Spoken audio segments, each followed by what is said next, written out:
আদম আলাইহিস সালাম রাস্তা দিয়ে যাচ্ছিলেন। কোন দিক দিয়ে যাচ্ছিলেন? এমন সময় দেখে তার বেটা শীষ আলাইহিস সালাম। আদম নবীর যত সন্তান হয়েছে মা হাওয়ার গর্ভ থেকে, তার মধ্যে নবী হয়েছে মাত্র একজন। তার নাম কি? শীষ আলাইহিস সালাম। উনি বসে আছেন, কিন্তু বসার সাইজ ভালো না। এই যে আপনার যে বসে আছেন, বসার একটা সাইজ নাই। যেরকম আছে না? হ্যাঁ আছে। এমনভাবে বসে থাকবেন ঘুম টুম যেন না ধরে। মানুষ বসার সময় কিন্তু বেসাইজ হয়ে বসে। আদম আলাইহিস সালাম দেখলেন শীষ আলাইহিস সালাম বসে আছে, কিন্তু বসার সাইজ নাই, বেসাইজ। আদম বললেন, শীষ এইভাবে বসে থাকার কারণ কি? শীষ বলতেছে, বাবা আমার মধ্যে একটু গরম গরম ভাব, একটু গরম গরম ভাব, বুঝলেন না? বর্তমানে আমাদের বাংলাদেশে কিছু লোকের একটু গরম গরম ভাব আছে না নাই? কথাই কথায় খালি গরম দেখায়। আমাকে চিনিস? আমি কার দল করি? বর্তমানে আমার দল ক্ষমতায় আছে রে। হ্যাঁ, আমাদের বগুড়ার লোক বেশি। বগুড়া থাকতেছ কিছুদিন, নাই রে ক্ষমতা ভাই। এটার নাম হলো গরম গরম ভাব। জোরে কোন কি ভাব? কথায় কথায় গরম। আদম বললেন, বাবা শীষ তোমার মধ্যে গরম ভাব হওয়ার কারণ কি? শীষ বলতেছে কারণ হলো তিনটা। জোরে কোন কয়টা? এক নম্বর কারণ হলো আমার বাবা আল্লাহর নবী। আমি কিন্তু তুইয়া মুইয়া কোনো মানুষের সন্তান না, আমার বাবা হলো আল্লাহর নবী আদম আলাইহিস সালাম। এটা এক নম্বর। দুই নম্বর ভাব হলো আমি নিজেও নবী, বাপও নবী, আমি নিজেও নবী। আর তিন নম্বর ভাব হলো দুনিয়াতেই আমি বউ পাইছি জান্নাতের হুর। জোরে করো সুবহানাল্লাহ। আমরা জান্নাত পালে হুর পাবো, আর শীষ আলাইহিস সালামকে আল্লাহ দুনিয়াতেই জান্নাতের হুর দিছে। কি কেমন মনে হচ্ছে? বাপও নবী, নিজেও নবী, দুনিয়াতে বউ পাইছে জান্নাতের হুর। আদম চোখের পানি বের করে বললেন, শীষ নবীর বেটা নবী না হইয়া, বেহেশতের হুরের স্বামী না হইয়া, আখিরে জাহানের পয়গম্বরের উম্মত যদি হতে পারতে, তাহলে তোমার জীবন ধন্য হয়ে যেত। নবীর বেটা নবী না হয়ে, বেহেশতের হুরের স্বামী না হয়ে, আখিরে জাহানের পয়গম্বরের উম্মত যদি হতে পারতে, তোমার জীবন ধন্য হয়ে যেত। আচ্ছা, আখিরে জাহানের নবী বলতে আপনারা কাকে বুঝতেছেন? এই আখিরে জাহানের নবী বলতে আপনারা কাকে বুঝতেছেন? হ্যাঁ, কাকে? কথা কয় না, সন্দেহ আছে নাকি? আমাদের বাংলাদেশে একদল আছে যারা আমাদের নবীকে শেষ নবী মানে না, আখেরি নবী হিসাবে বিশ্বাস করে না। এদেরকে আমরা বলি কাদিয়ানি। ধরে কোন কি? বাংলাদেশের সমস্ত আলেম ওলামা বর্তমান সরকারের কাছে দরখাস্ত করেছে যে কাদিয়ানিদেরকে অমুসলিম ঘোষণা করা হোক। যারা শেষ নবীকে শেষ নবী মানে না, এরা কি মুসলমান না কাফের? যারা বলবেন না মরার আগে আপনারা বোবা হয়ে মরবেন, এই নবীর ব্যাপারে কথা বলার সময় যদি জবান বন্ধ থাকে, তাহলে এই জবান দিয়ে লাভ কি? আমি যেই বলবো কাদিয়ানিরা মুসলমান না কাফের, আপনার জবান খুলে সঠিকটা বলবেন। মুসলমান মুসলমান বলবেন, কাফের হলে কাফের বলবেন। কাদিয়ানিরা মুসলমান না কাফের? কেন কাফের? আল্লাহ কোরআনে বললেন, মা কানা মুহাম্মাদুন আবা আহাদিম মির রিজালিকুম ওয়ালাকির রাসূলুল্লাহি ওয়া খাতামান নাবিয়্যিন। এটা কি আমার কথা না আল্লাহর কথা? আল্লাহ বলে দিলেন আমাদের নবী হলেন শেষ নবী। তাহলে আদম আলাইহিস সালাম শীষকে যে নবীর কথা বলতেছে, সেই নবী কোন নবী? কেরা আমাদের নবী। এই কথাটা বলতেও কি আপনাকে বলতেছেন না? বলেন বলেন, লাভ আছে। কার নবী? আমাদের নবী। শীত চমকে ওঠে, বলতেছে, বাবা নবীর বেটা নবী না হইয়া, বেহেশতের হুরের স্বামী না হইয়া, ওই নবীর উম্মত হলে জীবন ধন্য কেমনে হতো? আদম বলে, শিশরে জীবনে একটা ভুল করেছিলাম, সেই ভুলের খেসারত দিয়েছি 350 বছর। কত বছর? আদম নবী কিন্তু অপরাধ করেনি, মানে নবীর শানে অপরাধ বলাটা কি গুনাহ?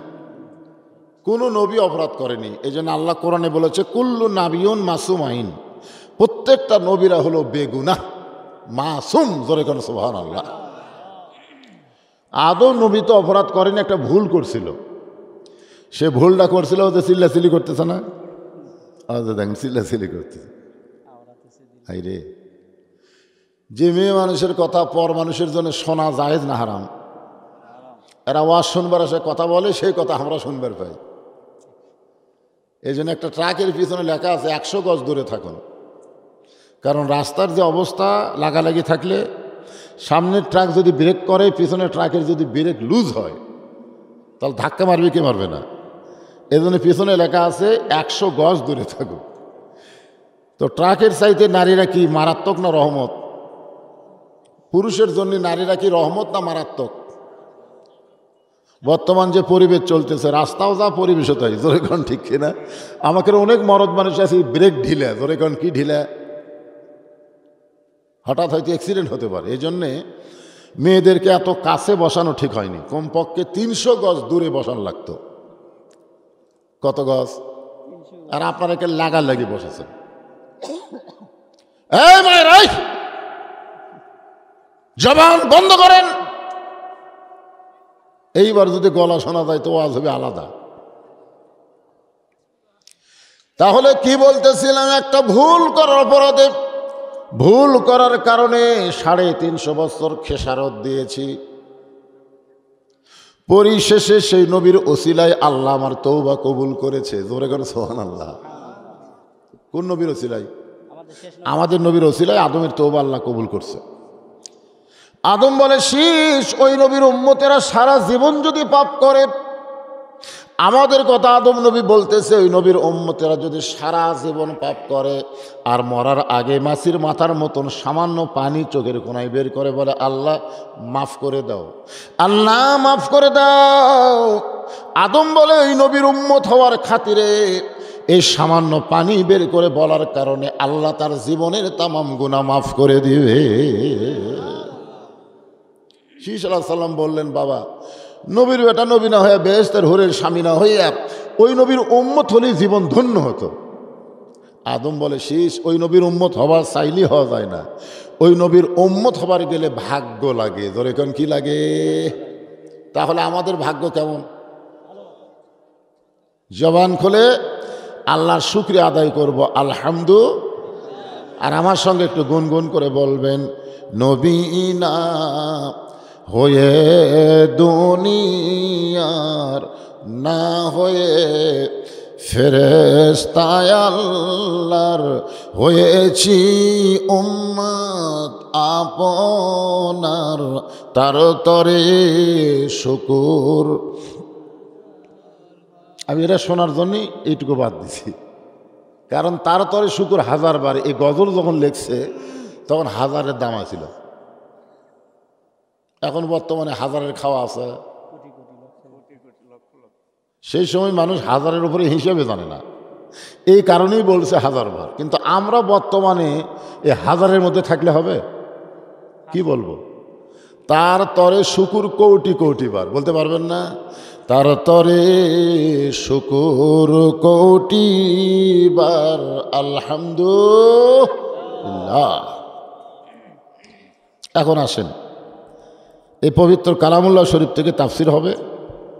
যে আয়াতে কারিমা তেলাওয়াত করেছি তারই উপরে আয়াতটা হলো, আল্লাযী খালাকাল মাউতা ওয়াল হায়াতা লিয়াবলুয়াকুম আইয়ুকুম আহসানু আমালান ওয়া হুয়াল আজিজুল গফুর। আয়াতের বাংলা অর্থটা শোনেন আপনারা। আগে বাংলা অর্থ। আল্লাযী মানে যিনি। যিনি কে? আল্লাহ। যিনি কে? আল্লাহ। আল্লাহ মৃত্যু এবং হায়াতকে সৃষ্টি করেছেন। এখানে হয়তো বলা লাগতো আমাদের জ্ঞান অনুযায়ী, আল্লাযী খলাকাল হায়াতা ওয়াল মাউতা, যে আল্লাহ জীবন এবং মৃত্যু সৃষ্টি করেছেন। আল্লাহ কিন্তু এভাবে কয়নি, আল্লাহ বলেছে খালাকাল মাউতা ওয়াল হায়াতা, মৃত্যু এবং জীবন সৃষ্টি করেছেন। আপনারা বলেন তো, আমাদের জ্ঞানী আগে জীবন না মৃত্যু? আগে জীবন, তারপরে মৃত্যু, ঠিক না? কিন্তু আল্লাহ আগে মৃত্যুর কথা বলে তারপরে জীবনের কথা বললেন, খালাকাল মাওতা ওয়াল হায়াতা। আচ্ছা বলেন তো এই বলার পিছনে কারণ কি? এই বলার পিছনে কারণ হলো আমরা যারা জীবন পেয়েছি তারা যে মরব এই ব্যাপারে কোনো সন্দেহ নাই। অনেকগুলো সন্তান দাউদ নবীর। একদিন নির্জনে আল্লাহকে বলতেছে, আল্লাহ আমার সব বেটারাই তো নবী হওয়ার চাই, কারণ দাউদ নবীর বেটারা নবী হলে শুধু নবী হবে না, বাদশাহী পাবে। দাউদ নবী বাদশাহ ছিলেন, তার বেটা বাদশাহী হবে আবার নবী হবে। আল্লাহ বলেন, দাউদ সবাই নবী হলে তো হবে না, একজনকে আমি আল্লাহ নবী বানাবো। দাউদ বলতেছে কোন সন্তান নবী হবে? আল্লাহ বললেন 3টা প্রশ্ন করবা, যে উত্তর দিবার পারবে সেই নবী হবে। কয়টা প্রশ্ন? 3টা প্রশ্ন। তো সমস্ত সন্তানদের ডেকে বলতেছে 3টা প্রশ্নের উত্তর যারা দিবার পারবা সেই আল্লাহর নবী এবং বাদশাহ হবে। 1 নম্বর প্রশ্ন হলো সবচাইতে দূরে কোন জিনিস? 1 নম্বর। 2 নম্বর প্রশ্ন হলো সবচাইতে নিকটে কোন জিনিস? আর 3 নম্বর প্রশ্ন হলো কোন জিনিসের মূল্য নাই। এই 3টার উত্তর দিবার পারলে তাই নবী হবে, বাদশাহ হবে। সবাই বলতেছে সবচাইতে দূরে হলো আসমান, কেউ বলতেছে তারকা, কেউ বলে সূর্য। দাউদ নবী ঘুরে ঘুরে সুলাইমানের কাছে এসে বলতেছে, কে রে সুলাইমান সবচাইতে দূরে কি? সুলাইমান বলতেছে সবচাইতে দূরে হলো কবর। সবচাইতে দূরে হলো কবর, কারণ দুনিয়ার সব খবর আমরা নিতে পারি, কিন্তু বাড়ির পাশে আমাদের বাপ মার কবর, এই খবরের খবর আমরা নিতে পারি না। ধরে কোন কথা ঠিক কিনা? আপনারা আমেরিকার খবর পাচ্ছেন না? কথা পাচ্ছেন কি পাচ্ছেন না? আপনাদের কেউ যদি মালয়েশিয়ায় থাকে খবর পাচ্ছেন না? কিন্তু বাড়ির পাশে কবর, সেই কবরের খবর নিতে পারি না। দাউদ বললেন 1 নম্বর হয়ে গেছে সবচাইতে নিকটে কোন জিনিস। কেউ বলতেছে সবচাইতে নিকটে হলো আমার নাক, কেউ কয় চোখ, কেউ কয় মাথা, এক একজন এক এক কথা বলতেছে। সুলাইমান নবী বললেন সবচাইতে নিকটে হলো মানুষের মৃত্যু। সবচাইতে নিকটে হলে মানুষের কি? কথা কয় না। আপনারা যারা এখানে এসে বসেছেন এখান থেকে বাড়ি যাওয়ার পারবেন এরকম গ্যারান্টি দিয়ে একজন খাড়া হন তো।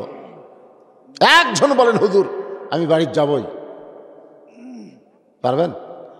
তাহলে সবচাইতে নিকটে হলে মানুষের মৃত্যু, অথচ এই মৃত্যুকে আমরা অনেক দূরে রেখে দিছি।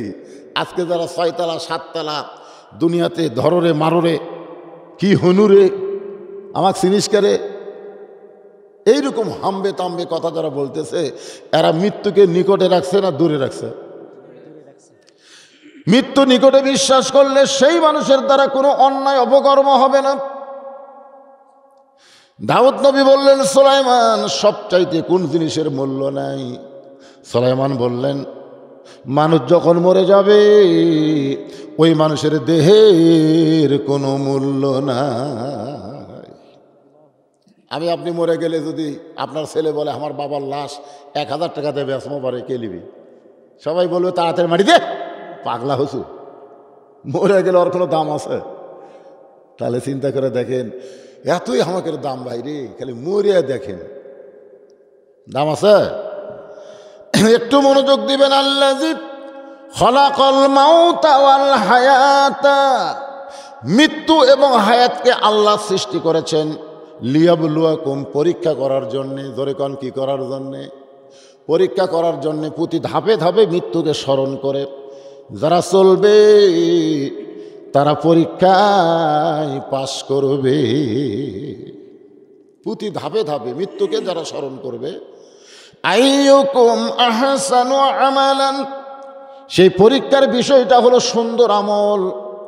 যে বিষয় আল্লাহ আমাদের পরীক্ষা করবেন সেই বিষয়টা হলো সুন্দর আমল। ধরে কন কি আমল? এ কথা কন না কেন আপনারা? আহসানু আমালা, আহসান মানে সুন্দর, হাসান হাসান হাসান শোনেন না? হাসান হোসাইন মানে কি? হাসান নবীর 2টা নাতি জান্নাতি যুবকদের সর্দার হবে, তারকে নাম জানেন আপনারা? একটা নাম হাসান, একটা নাম হলো হোসাইন আর আহসান। খুব খেয়াল করবেন, আহসান সুন্দর আমল, আহসান সুন্দর আমল, আহসান ও আমালাহ, খুব খেয়াল করবেন। তো এখন আপনারা সুন্দর আমল করবার চান, চান কি চান না? কথা কন, চানকে চান না, কিন্তু আমল যে করবেন সে আমল করার তো একটা পরিবেশ লাগবে পারে। আপনার বাড়ি থেকে মসজিদ, যে মসজিদের উন্নয়ন কল্পে মাহফিল করতেছেন, সে মসজিদ যদি 100 গজ দূরে হয়, আপনি জোহরের নামাজ পড়ার জন্য মসজিদে রওনা দিলেন অজু করে, আপনি নিয়ত করছেন সামনে কাতারে নামাজ পড়বো, নিয়ত ভালো, কিন্তু 100 গজ যাইতে যাইতে দুইটা বেপর্দা মেয়ের সাথে আপনার দেখা হলো, আপনি দেখবার চাননি, কিন্তু হঠাৎ চোখত পড়ছে। আমরা যারা মোটর সাইকেল চালাই, চোখের মধ্যে পোকা পড়ুক এটাকে আমরা চাই। এই যারা মোটর সাইকেল চালান, চোখে পোকা পড়ুক এটাকে আমরা চাই, কিন্তু হঠাৎ পড়ে কি পড়ে না? চোখে পোকা পড়লে কি মোটর সাইকেল চালায়? সাথে সাথে ব্রেক করে ওই পোকা তোলার জন্য ব্যস্ত হয়ে যায়। তাহলে দুইটা বেপর্দা নারী আমরা চোখে ফালাবার চাইনি, তারপরেও চোখত পড়ে গেছে। পোকা পড়লে তুলতে পারবেন, কিন্তু বেপর্দা নারী যদি দুই চোখত পড়ে আপনি তুলবার পারবেন? দেখো তো অমুকের বউ আমার চোখত পড়তে পারে, দেখো তো দেখো তো। সবাই বলবে পাগলামি করিস না, চোখ হলো দুটা লাইট, ক্যামেরার ফোকাস, এই ধরিছে আর ভিতরে একটা মেমোরি আছে, ওখানে লোড করছে। যখন কার মধ্যে লোড করছে? এই জায়গাতে একটা মেমোরি আছে না নাই? এখন সামনে কাতারে গিয়ে আপনি নামাজের নিয়ত করলেন, ইলা জেহাতিল কাবাতি শরীফত, আল্লাহু আকবার, মুখ আছে কাবার দিকে, চোখ আছে সেজদার দিকে, আর মন খালি বলতেছে রাস্তা কি দেখলাম রে। আপনার সত্যি করে বলেন তো নামাজ হবে? তাহলে কি করা লাগবে?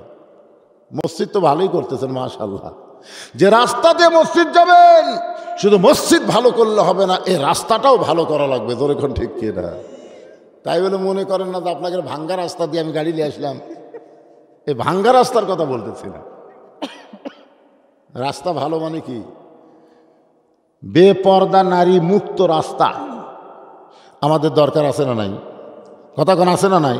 না বোরকা পরে যাক, আমাদের কোনো সমস্যা নেই, কিন্তু যখনই বেপর্দা হবে, মুরব্বী মানুষের মনে হয় খুব একটা সমস্যা হয় না। নানি আর লাতনি দুইজন যাচ্ছে, দাদা খালি নাতনির দিকে তাকাস, তো লাতি বলতেছে দাদা আপনিও বুড়া, দাদিও বুড়া, বুড়ার দিকে না তাকায় লাতনির দিকে তাকান কেন? দাদা বলতে তুই কি মনে করছিস আমার বয়স হয়ে দেহ বুড়া হয়েছে, কিন্তু আমার মন তো বুড়া হয়নি।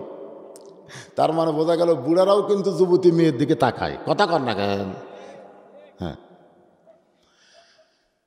আল্লাহ এই জন্যে বললেন সুন্দর পরিবেশ যদি চাও তাহলে বর্তমানের সরকারের আইন দেওয়া হবে না,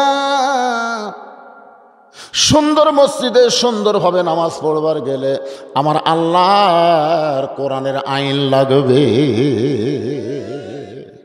এমন একটা জায়গায় আল্লাহ আপনাদের কবুল করেছেন, যে জায়গাকে পরিদর্শন করার জন্য আল্লাহ অসংখ্য রহমতের ফেরেশতা নাজিল করেছেন। যতক্ষণ পর্যন্ত এখানে মাহফিল হবে ততক্ষণ পর্যন্ত অবারিত রহমত আল্লাহ আপনাদের জন্য বর্ষণ করবেন।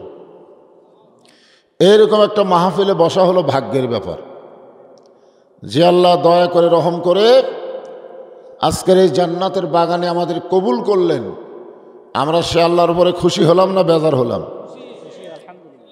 না সবাই বলতেছে না খুশি না বেজার? তাহলে জবান খুলে সমস্বরে আমরা সকলেই বলবো রব্বানা লাকাল হামদ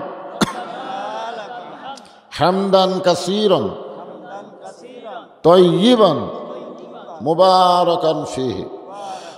এমন একজন আল্লাহর প্রশংসা করলাম যে আল্লাহ সম্পর্কে কোরআনে বলা হয়েছে লা তাকনাতু মির রাহমাতিল্লাহ। এ কথা কি আমার না আল্লাহর? আল্লাহ নিজেই বলতেছেন লা তাকনাতু মির রাহমাতিল্লাহ, আমার রহমত থেকে দয়া থেকে তোমরা নিরাশ হও না। ইন্নাল্লাহা ইয়াগফিরু যুনুবা জামিয়া ইন্নাহু হুয়াল গফুরুর রহিম। তোমরা যতই পাপ করো আমি রহমান রহিম তোমাদের সমস্ত পাপকে মাফ করে দিব। তাহলে আমরা একটা আল্লাহ পেয়েছি, তার দয়ার কোনো কমতি নাই। সুবহানাল্লাহ বলেন। ভাগ্যগুণে আমরা একটা রাসূল পেয়েছি, যে রাসূল হচ্ছেন শাফাআতের কান্ডারি। যখন আমরা আয়াতুল কুরসি পড়ি, আয়াতুল কুরসি পড়েন না আপনারা? আয়াতুল কুরসির কিন্তু বিশাল ফজিলত। আল্লাহ রাসূল বলেছেন ইমাম সাহেব যখন নামাজের সালাম ফিরাবে, এই সালাম ফেরানোর পরে কোনো দোয়া পড়ার আগে এ আয়াতুল কুরসি 5 ওয়াক্ত নামাজের পরে 5 বার যারা তেলাওয়াত করবে আল্লাহ তাদেরকে 5টা পুরস্কার দেবেন। 1 নম্বর পুরস্কার হলো ঈমানের সাথে তাদের মৃত্যু হবে। 2 নম্বর পুরস্কার হলো কবরে তার জন্য সওয়াল জবাব আল্লাহ সহজ করে দেবে। 3 নম্বর পুরস্কার হলো কবরে তার কোনো আযাব হবে না। 4 নম্বর পুরস্কার হলো আল্লাহ তার হিসাবকে সহজ করে নেবেন। আর 5 নম্বর পুরস্কার হলো বিনা হিসাবে আল্লাহ জান্নাত দিয়ে দেবেন। তাহলে আয়াতুল কুরসির ফজিলত কম না বেশি? মাশাআল্লাহ। এই আয়াতুল কুরসির মধ্যে কিন্তু আল্লাহ বলতেছেন, খুব খেয়াল করেন কি বলতেছেন, মানজাল্লাযী ইয়াশফাহ ইনদাহু ইল্লা বিইজনিহি। আমি যখন জাব্বার আর কাহার নাম ধারণ করব ওই সময় আমার সামনে কেউ দাঁড়াতেই পারবে না। সুপারিশের জন্য কারো পক্ষে কেউ কথা বলার জন্য আল্লাহর সামনে দাঁড়াতে পারবে না। সবাই খালি নফসি নফসি করবে যে আমার কি হবে, আমার কি হবে। আল্লাহ বলেছেন ইনদাহু ইল্লা বিইজনিহি, আমি ওই সময় এমন একজনকে সুপারিশ করার অধিকার দিব, ভাগ্যগুণী তিনি হচ্ছেন আমাদের নবী। জোরে কোন সুবহানাল্লাহ। দেখছেন কেমন ভাগ্য। নিদানে আখেরাতে তরাইতে পলসে রাতে কান্ডারি হইয়া নবী পার করিবেন সেই তরণী। সবাই নবীর মহব্বতে বলেন, নবী মোর পরশমণি, নবী মোর সোনার খনি, নবী নাম ভাবে যেজন সেই তো দোজাহানের ধনী। এমন একজন নবী পাওয়া ভাগ্যের ব্যাপার। এত সরকার আমাদের দেশে আসলো, আমার মা বোনদের ব্যাপারে তেমন কিছুই বললো না, শুধু নারীদের নিরাপত্তার ব্যাপারে চিন্তা করলো। জোরে কর কথা ঠিক কিনা? নিরাপত্তা, নিরাপত্তা। আজ থেকে কয়েক বছর আগে ঢাকার টিএসসি চত্বরে পহেলা বৈশাখে কতকগুলা নারীদের দেহে যুবকেরা হাত দিছিল, এভাবে হাত দিছিল। এইটা আবার সিসি ক্যামেরা ধরা পড়লো। কি ক্যামেরা? তখন টিভিতে টকশো হচ্ছে, টকশোর উপস্থাপক বলতেছে এই বখাটা যুবকদের হাত থেকে নারীদের বাঁচানোর উপায় কি? তখন বুদ্ধিজীবীরা বলতেছে আরো বেশি বেশি পুলিশ এবং র্যাব রাখা লাগতো। পুলিশ এবং র্যাব খুব কম হয়েছে, যার কারণে বখাটে যুবক মেয়েদের গায়ে হাত দিছে। র্যাব পুলিশ আরো ঘন ঘন রাখলে মেয়েদের গায়ে ছেলেরা হাত দেবার পারতো না। আমি শুনতেছি আর আমার চোখ দিয়ে পানি পড়তেছে।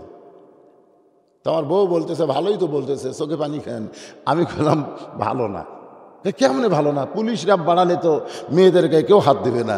আমি বললাম কেউ হয়তো দেবে না যদি পুলিশ র্যাব দেয়। আমার বউ বলতেছে পুলিশ র্যাব কেন দেবে? আমি বললাম ওরা কি ফেরেশতা, সুযোগ পেলে ওরাও টেস্ট করবে। তোর এখন ঠিক কিনা?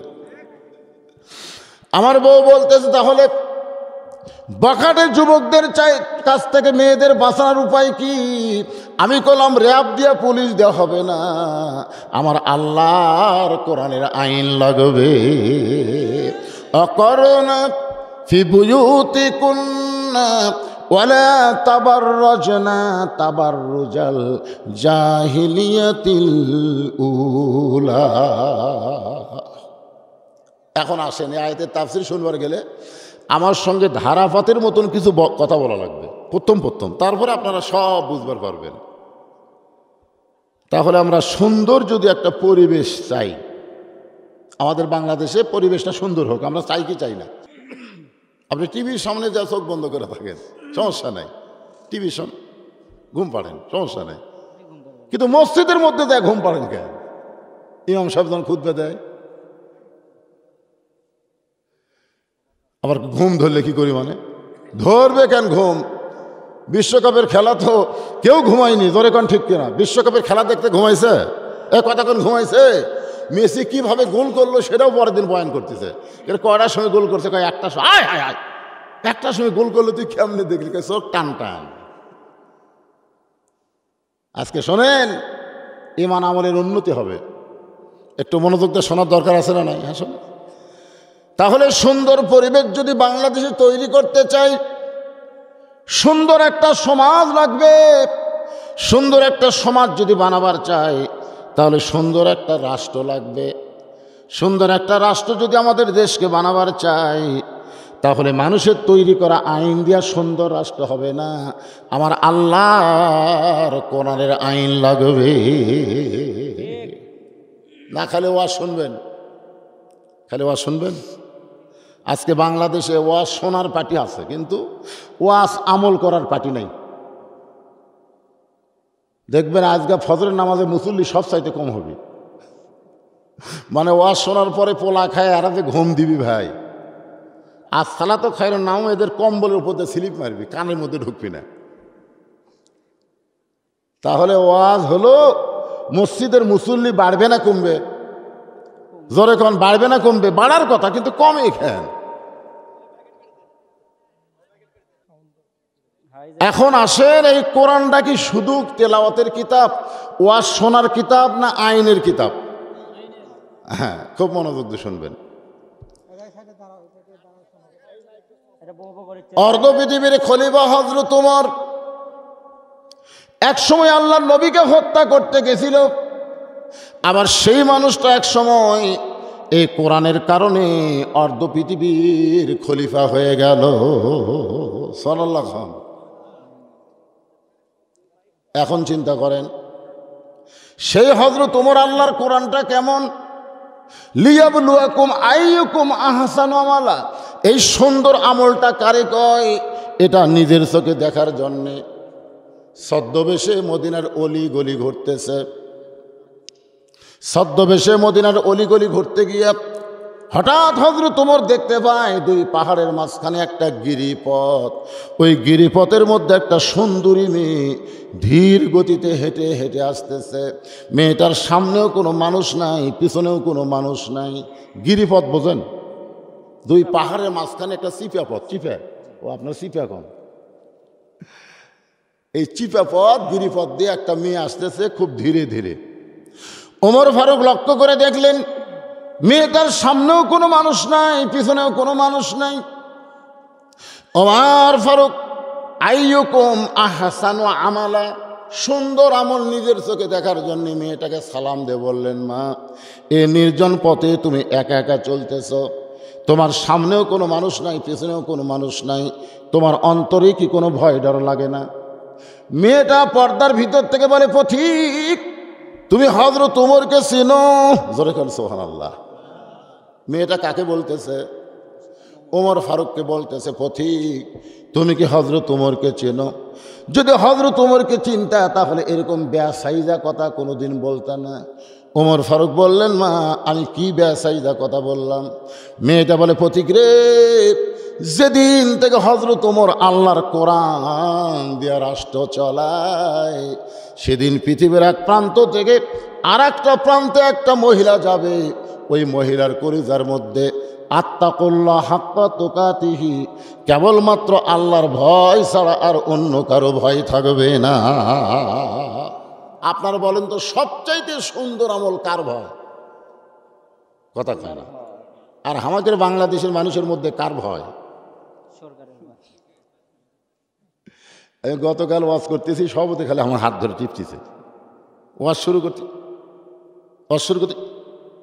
আমি বললাম, কে রে ভাই, এরকম করতেছেন কেন? হুজুর বুঝতেছেন না, পরিবেশ ভালো না। আমি বললাম যে, কয়বার আমার হাত ধরছেন? আপনি কি আল্লাহর ভয়ে ধরছেন না বর্তমান সরকারের ভয়ে ধরছেন? তা আপনারা বর্তমানে কার ভয় বেশি করেন, আল্লাহর না সরকারের? বুঝাই শোনা কন, বুঝাই শোনা কওয়া লাগবে। সুন্দর আমল যদি করতে চান তাহলে একমাত্র আল্লাহ ছাড়া অন্য কারো ভয় মানুষের কলিজার মধ্যে ঢোকা থাকবে না। জোরে কোন কথা ঠিক? হ্যাঁ। মেয়েটা হযরত ওমরকে বলে, পথিক, তুমি যদি হযরত ওমরকে চিনতে তাহলে এরকম বেসাইদা কথা বলতা না। যেদিন থেকে হযরত ওমর আল্লাহর কোরআন দিয়ে রাষ্ট্র চলায়, সেদিন থেকে পৃথিবীর এক প্রান্ত থেকে আর এক প্রান্তে একটা মহিলা যাবে, ওই মহিলার কলিজার মধ্যে কেবলমাত্র আল্লাহর ভয় ছাড়া আর কারো ভয় থাকবে। হ্যাঁ, আমাকে একজন বলতে, হুজুর, তারা সওয়াজ করে কোন রাস্তা দিয়ে যাবেন? আমি বললাম, কোন রাস্তা ভালো? বলে, ভালো রাস্তা আছে হুজুর, কিন্তু নিরাপদ নাই, আপনার গাড়ি ছাইনবার পারে, কিন্তু একটা ভাঙ্গা রাস্তা আছে, ওই রাস্তাতে গেলে নিরাপদ। কি বুঝতেছেন? কথা কি আমার বুঝতেছেন না? সেদিন ষোড়শী নির্জন পথে যাবে, কোনো জন কটু কথা কবে না, পথে আর প্রান্তরে সম্পদের মোহে পড়ে খুন আর রাহাজানি হবে না। সবাই বলেন যদি মেনে চলি কোরআন, জোরে বলেন যদি মেনে চলি কোরআন আর রাসূলের বিধান, সকলেই শান্তিতে থাকবে। বাংলার আকাশে কলেমার পতাকা যেদিন দুলবে। কি হলো? কিছুই হয় না। আপনাদের কি আশা নাই নাকি? এই আপনাদের কি আশা নাই না হতাশ হয়ে গেছেন? হতাশ? মুসলমান কোনো সময় হতাশ হয় না। আল্লাহ রাসূল বলেন মান সাআলাল্লাহু তাআলা আশ-শাহাদাতা বিসিদকিন বাল্লাগাহুল্লাহু মানাজিলাশ শুহাদাই ওয়া ইম্মাতা আলা ফিরাশিহি, রাওয়াহুল বুখারী কিতাবুল মাগাজি। আল্লাহ রাসূল বলেন বাংলার জমিনে আল্লাহর কোরআন দিয়ে শাসন চলবে। এই নিয়তে যারা আল্লাহর দল করে, নিয়ত করেছে দরকার হলে বাতিলের সঙ্গে মোকাবেলা করে শহীদ হব, কিন্তু রাসূল বলতেছেন ওয়াইমাতা আলা ফিরাশিহি, তার ভাগ্যে শহীদ হওয়া হলো না, সে নিজের বিছনায় মৃত্যুবরণ করলো। বাল্লাগাহুল্লাহু মানাজিলাশ শুহাদা, হাসরের ময়দানে আল্লাহ ইসলামী আন্দোলনের কর্মীদেরকে শহীদদের কাতারে দাঁড় করায়া দিবে। তাহলে আপনাদের মনে কি আশা জাগে না? কথা কয় না, জাগে? হ্যাঁ, তাহলে মনোযোগ দিয়ে শোনেন। মেয়েটা বললেন পথিক, একমাত্র আল্লাহ ছাড়া অন্য কারো ভয় আমার কলিজার মধ্যে নাই। ওমর ফারুক বললেন মা, তুমি যে ধীর গতিতে চলতেছ, তোমার হাঁটন দিকে বুঝতেছি তুমি একজন দুঃখী নারী। মেয়েটা বলে পথিক রে, আসলেই আমি একজন দুঃখী নারী। আজকে 6 দিন হলে হজরত ওমরকে আমি খুঁজে বেড়াই। কয়দিন? 6 দিন হলে হজরত ওমরকে খুঁজে বেড়াই। ওমর ফারুক বললেন মা, ওমর হলো অর্ধ পৃথিবীর খলিফা, এই বাংলাদেশের মতন 96টা দেশের রাষ্ট্রপতি। ধরে কান সুবহানাল্লাহ। বাংলাদেশের মধ্যে কত? 96টা দেশের খলিফা, আর তুমি তাকে খুঁজতেছ 2 পাহাড়ের মাঝখানে। উমরকে যদি খুঁজতে চাও বঙ্গভবনে যাও, সংসদ ভবনে যাও, রাষ্ট্রভবনে যাও। মেয়েটা বলে পথিক তুমি জানো না, আল্লাহর কোরআন দিয়ে যখন রাষ্ট্র চলবে তখন নেতা খোঁজা লাগবে না, নেতারাই দুঃখী মানুষকে খুঁজে বেড়াবে। ধরে কেন সুবহানাল্লাহ। আল্লাহর কোরআন দিয়ে যখন বাংলাদেশ চলবে তখন নেতা খোঁজা লাগবে না, নেতারাই তখন দুঃখী মানুষকে খুঁজে বেড়াবে যে এই আপনাকে সিলন্দহ কারা কারা দুঃখী মানুষ, তাদের দরজায় দরজায় নেতারা ঘুরবে। সুবহানাল্লাহ কর না কেন? আল্লাহর কোরআন দিয়ে যখন রাষ্ট্র চলবে, গরিবেরা কোনোদিন ধনীর বাড়িতে যাবে না, বরং ধনীরাই গরিবের বাড়ির দরজায় দরজায় গিয়ে ঘুরবে। এ ভাই, এই আমার শতকরা 2.5 টাকা তুই লে রে, তুই না লেও পর্যন্ত আমি জান্নাতে যাচ্ছি না। শতকরা কয় টাকা? 2.5 টাকা। তাহলে 1000-এ 25 টাকা, 1 লাখে 2,500, 1 কোটিতে 2.5 লাখ। যার 10 কোটি টাকা আছে কত লাখ হচ্ছে চিন্তা করেন। হ্যাঁ, গরিবেরা খালি সিনা টান করে বসে থাকবি, ধনীরা এসে দিয়ে দেবি। সুবহানাল্লাহ কর না কেন? গরিবরা মানুষের কাছ থেকে নিবার চাবে না, কারণ যখন নামাজ পড়বে ইয়াকা নাবুদু ওয়া ইয়াকা নাস্তাইন, ইবাদত করি কার? সাহায্য চাবো কার কাছে? কোরআন দিয়ে যখন রাষ্ট্র চলবে তখন আসল দাতাকে মানুষ চিনতে পারবে। সুবহানাল্লাহ কখন? হ্যাঁ। গরিবরা বলে মাফ কর, মাফ কর। দুনিয়ারা বলতে যে ভাই মাফ করলে আমরা টাকা কাক দেবো? কয় টাকা নেবো না, যা। 1 ব্যাগ টাকা নিয়ে 7 দিন ঘুরেছে, একটা গরিবও দরজা খুলনি। চিন্তা করতেছে কে রে, তাহলে এই টাকা নিয়ে কী করি? ধনীকের কি বিপদ দেখেন? 7 দিন ধরে খুঁজছে, একটা গরিবও পায়নি। এখন লোকালয় বাদ দিয়ে মরুভূমির মধ্যে যা দেখে বস্তা মাথার দিয়ে একজন ঘুম পাড়তেছে। ব্যাগওয়ালা ভাবতেছে এটাই গরিব রে, 1 টাকার ব্যাগটা দেবো। এই নিয়ত করে সালাম মারছে, আসসালামু আলাইকুম। ওই ঘুম থেকে চেতন পায় বলতেছে আলহামদুলিল্লাহ। ব্যাগওয়ালা কয় ভাই সালাম দিলাম, তুমি আল্লাহ শুকুর আদায় করলে কেন? বলে 1 বস্তা টাকা নিয়ে 15 দিন ঘুরতেছি রে, এখন পর্যন্ত গরিব পাইনি, তোকে দেখে গরিব মনে হয়েছে, এই জন্য আল্লাহ শুকুর আদায় করছি। ভাই এ টাকার বস্তাটা লেত। তখন ব্যাগওয়ালার বস্তাওয়ালা কানদের বলবে আল্লাহ, তাহলে বাংলাদেশে কি গরিব নাই? এই টাকা নিয়ে তো আমরা বিপদে পড়লাম। আল্লাহ বলতেছে সুদ ভিত্তিক অর্থনীতিকে কবর দিয়ে যাকাত ভিত্তিক অর্থনীতি যখন চালু করবে তখন বাংলাদেশে দুর্ভিক্ষ হবে না, বাংলাদেশের জন্য আল্লাহ রহমত বরকতের দরজা খুলে দিবে। জোরে করে কথা ঠিক কি না? মেয়েটা বলে পথিক, আল্লাহর কোরআন দিয়ে যখন রাষ্ট্র চলবে তখন নেতা খোঁজা লাগবে না, নেতারাই দুঃখী মানুষকে খুঁজে বেড়াবে। আমার ইমান বলতেছে 6 দিন হলে ওমরকে খুঁজতেছি, আর 1-8 দিনের মধ্যেই পেয়ে যাব ইনশাআল্লাহ। কয়দিন হলে খুঁজতেছে? আমার ইমান বলতেছে 1-8 দিন, 1-8 দিনের মধ্যে ওমরকে পাবো ইনশাআল্লাহ। আপনারা বলেন তো মেয়েটা কি ওমরকে পাশে আছে? ওমর ফারুক বললেন, মা তুমি 6টা দিন হলে যে ওমরকে খুঁজতেছ, আমি হলাম সেই ওমর। মেয়েটা আসমানের দিকে তাকায় বলেন, ইয়া আমির আল মুমিনিন, আপনি যদি সেই ওমর হন তাহলে চোরের মতন একা একা কেন ঘুরতেছেন? আপনার কি র্যাব পুলিশ নাই? আজকে বাংলাদেশের র্যাব পুলিশ কার জন্যে? জনগণের জন্য না নেতার জন্যে? কথা কয় না, কথা কয় না। সব নেতা লয় রে, সরকারি নেতা। হ্যাঁ, বড় বড় নেতা যখন বগুড়াতে আসে, সামনে পুলিশের গাড়ি, পিছনের পুলিশের গাড়ি, মনে হয় কি? আল্লাহর বান্দার একটু খেয়াল করবেন। মেয়েটা বলতেছে আপনি অর্ধ পৃথিবীর খলিফা, আপনার আশেপাশে কোনো চামচা নেই। ওমর ফারুক বললেন, মা চামচা পালার টাকা কোথায় পাবো? কারণ আশেপাশে মোটর সাইকেল নিয়ে তারা ঘুরবে, এরা এমনি এমনি ঘুরবে না, এদের তেলের পয়সা চায়ের পয়সা দেওয়া লাগবে। ধরে কোন কথা ঠিক কি না? দেখবেন ভালো নেতা আর খারাপ নেতা, আপনাকে এলাকাত খেয়াল করে দেখবেন, যেই নেতার পিছনে চামচা বেশি ঘোরে বুঝবেন এই টাকা জনগণের সম্পদ মারে, এই নেতা জনগণের কি মারে? কথা কয় না। আর যেই নেতা 1 লাখ লাখ ঘুরবে বুঝবেন না এই ভালো রে। সুবহানাল্লাহ কবেন না? লিয়াবলুয়াকুম আইয়ুকুম আহসানু আমালা, তোমাদেরকে সুন্দর আমলের পরীক্ষা করা হবে। এই সুন্দর আমল নেতাদের মধ্যে থাকার দরকার আছে না নাই? ওমর চোখের পানি বের করে বললেন, মা চামচা পালার টাকা আমার কাছে নাই। অর্ধ পৃথিবীর খলিফা হযরত ওমর মসজিদের মেম্বরে খুতবা দিচ্ছেন। এমন সময় মাঝখান থেকে একজন মুসল্লি দাঁড়িয়ে বলতেছে, আমির আল মুমিনিন, আপনার খুতবা আমরা শুনবো না।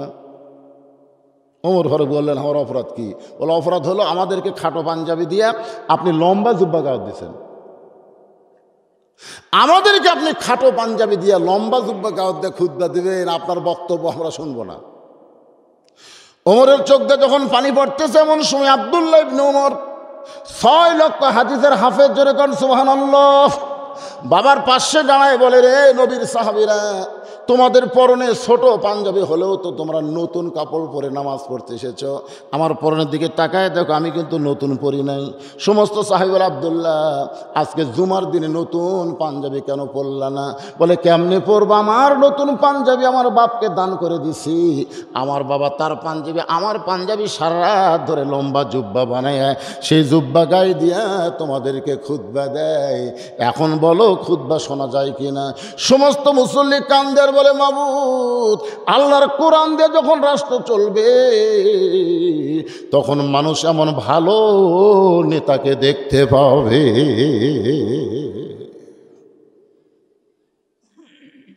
ওমর ফারুক বললেন, মা আসল কথা হলো 6 দিন হলে তুমি আমাকে কেন খুঁজতেছ? কি জন্য 6 দিন হলে তুমি খুঁজতেছ? মেয়েটা বলতেছে, আমির আল মুমিনিন, আপনাকে খোঁজার কারণ হলো আমি একজন দুঃখী নারী। কি নারী? আমি একজন দুঃখী নারী। ওমর ফারুক বললেন, মা কি দুঃখ তোমার জীবনে? মেয়েটা বলতেছে, আমার জীবনের সবচাইতে বড় দুঃখ হলো আমি 6 বছর বয়সে ঈমান গ্রহণ করেছি। ইমানের কলেমা পড়িনি, ইমান গ্রহণ করেছি। আমাদের বাংলাদেশে আমরা যারা ইমানের কলেমা পড়েছি তাদের কোনো টেনশন নেই, কিন্তু যারা ইমান গ্রহণ করেছে পদে পদে তাদের টেনশন আছে না নাই? আপনার বলেন, পড়া আর গ্রহণ করা তার মানে কি? এ কথা কয় না। ইমানের কলেমা তো হিন্দুরাও যুদ্ধ সময় পড়ছে। আমার এলাকার প্রত্যেকটা হিন্দু যারা মুরব্বী আছে তারা আমাকে মাঝে মধ্যে বলে, বাবা তোমাকে কলমার দাম আছে রে। আমি বললাম আপনি হিন্দু হয়ে কলমার দাম কেমনে বোঝেন? যুদ্ধের সময় পড়ছি পারে এই কলমা কইলে আর্মির আমাকে মারেনি। আমি বললাম দেখেন যুদ্ধের সময় কলমা মুখে পড়ে আর্মির হাত থেকে যদি বাইসা যান এই কলেমা কলিজার মধ্যে ঢুকায় নেন, জাহান্নামের আগুন থেকে আল্লাহ বাঁচাই দিবে। তোর কোন কথা ঠিক না? এই জন্য আল্লাহ রাসূল বলেছেন ইকরার বিল লিসান তাসদিক বিল জানান আমল বিল আরকান, এরই নাম হলো ঈমান। সুবহানাল্লাহ কবেন না? মেয়েটা বলতেছে 6 বছর বয়সে ঈমান গ্রহণ করেছি, শুধুমাত্র ঈমান গ্রহণ করার অপরাধে 12 বছর আমাকে বন্দি জীবন কাটাতে হয়েছে, অন্য কোনো অপরাধ নাই, একটাই মাত্র অপরাধ। তার নাম কি? কথা কয় না, ঈমান গ্রহণ করা। বর্তমানে অনেক আলেম ওলামা জেলের মধ্যে আছে না নাই? আপনারা বলেন তো তার কি অপরাধ কি? না আপনারা বুঝবার পারতেছেন না। শুধুমাত্র ঈমান গ্রহণ করার অপরাধে সকালবেলা 3টা করে চাবুক, বিকালবেলা 3টা করে চাবুক মারছে। এ 12 বছরে আমার দেহের এমন কোনো জায়গা নাই যেই জায়গায় চাবুকের আঘাত লাগে নাই।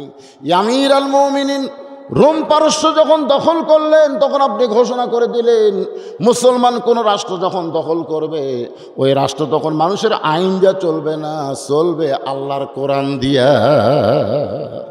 আর আল্লাহর কোরআন দিয়ে যখন কোনো রাষ্ট্র চলবে ওই রাষ্ট্রে কোনো জেলখানা থাকবে না, জেলখানার কোনো দরকার কথা কয় না। আল্লাহর আইন চালু হলে জেলখানার দরকার আছে? মুরগি চুরি করে জেলখানাত গেছে, কি চুরি করে? ডাকাতের সাথে ওর বিষ নেয়। রাত্রের শোয়ার সময় ডাকাত বলতে দেখে কি অপরাধে জেলখানা? কয় ভাই রে দেশি মুরগি চুরি করবে গেছিলাম। মানে ব্রয়লার মুরগি চুরি করতে কিন্তু সমস্যা নাই, ব্রয়লার মুরগি চুরি করানো চিল্লাবিও না লড়বিও না, ধরে কোন ঠিক কিনা। আর দেশি মুরগি খালি চাও চাও চাও চাও করবি, ওই খালি দৌড়াদৌড়ি করবি। আমি ওয়াজ করতে বলে থাকি পর্দানিশী নারী যারা যে দেশি মুরগির মতন তারা, ধরে কোন কথা ঠিক কিনা। আপনাদের গ্রামে যে সমস্ত মেয়েরা পর্দানিশী আপনি যে হঠাৎ চোখে পড়ে দেখবেন মারবে দৌড়, মেয়ে মানুষ কিন্তু দৌড় মারবে। আপনি খেয়াল করে দেখবেন আর আঁচড়া পাঁচড়া সব ঢাকা। দেশি মুরগির শরীর আপনারা কোনদিন দেখছেন? কথা কয় না, দেশি মুরগির শরীর দেখা যায়? ফৌরা দিয়ে ঢাকা আছে না নাই? দরকার আছে না নাই? আর ব্রয়লার মুরগি দেখবেন পিছন থেকে লাল, একে সব লাল টাল করে আছে। আপনি ধরবার গেলে লড়বি না, খালি ওটি ঘুরবি ওটি ঘুরবি, দরকার কথা ঠিক কিনা। তো কি মুরগি চুরি করবে তো ধরা খাসা? দেশি মুরগি মারছে লাগতি। আমি 2টা মার্ডার করে জেলে ঢুকছি রে, আমার কাছে কোনো চোরের বিছনা নেই। সট জোরহাত করে বলতেছে দাদা এবারের মতন মাফ করেন, খালি বাইর হই। কি হয়ে ঢোকা লাগবে আমার জানা আছে। এই চুরি করা ঢুকবো না, ঢুকলে ডাকাতি করে ঢুকবো। তার মানে জেলখানাত গেলে অপরাধীর সঙ্গে থাকে সেই মানুষটা ভালো হবে? এই কথা কন না কেন? ভালো হবে। এই জন্য কোরআন দিয়ে যখন রাষ্ট্র চলবে আইয়ুকুম আহসানু আমালা, সবচাইতে সুন্দর আমল হলো তখন কোনো জেলখানা থাকবে না। আপনি রোম পারস্য দখল করার পরে যখন জেলখানার দরজাগুলো খুলে দিলেন, আমি 12 বছর রোমের জেলখানায় বন্দি ছিলাম। সেখান থেকে বের হওয়ার পরে আজকে 6টা দিন হলে আপনাকে খুঁজতেছি। আমির আল মুমিনিন আপনার সঙ্গে যদি দেখা পাই নিয়ত করেছি আপনার কাছে একটু আশ্রয় চাই। ওমর ফারুক মুচকি মুচকি হাসতেছে। মেয়েটা বলে হাসেন কেন? বলে হাসার কারণ হলো আমি তোমাকে আশ্রয় দিবার পারবো না, আমি তোমাকে আশ্রয় দিবার পারবো না। মেয়েটা বলতেছে আমি জেলখানার মধ্য থেকে শুনেছি আপনি অত্যন্ত ভালো মানুষ, আপনি দুঃখী মানুষের পরম বন্ধু। সুবহানাল্লাহ না কেন?